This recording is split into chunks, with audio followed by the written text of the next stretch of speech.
Another thing to do, or that's a good thing to do before we take and end up putting on the face frame, is doing a little bit of sanding. So when we sand, okay, we'll want to pop the back out as well. But what we can do is we can just clean up the insides a little bit as we sand. Now we can hand sand, okay, or we can use wherever I put it. It's back over here. We've got a random orbit sander right here.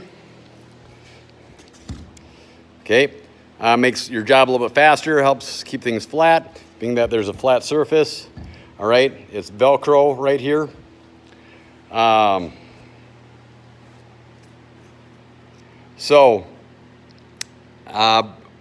do we choose? Okay, so sandpaper comes in grit. Grit is the roughness of the pieces of sand, the sand on the side, the rough side of the sandpaper. Okay, so the lower the number, the rougher it is. So we've got 80, 100, 120, 150, and 220.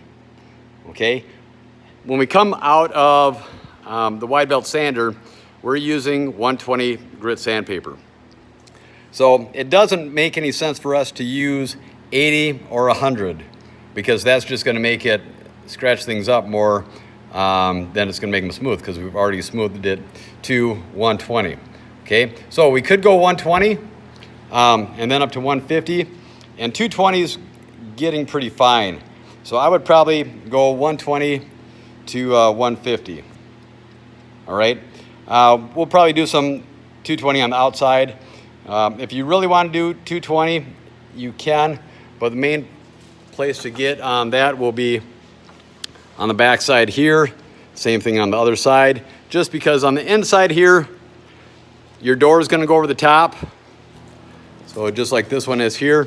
So you're really not going to see much of the inside because that's going to be closed most of the time. Okay, so we can look at sanding the inside of the project and then go on to putting on the face frame.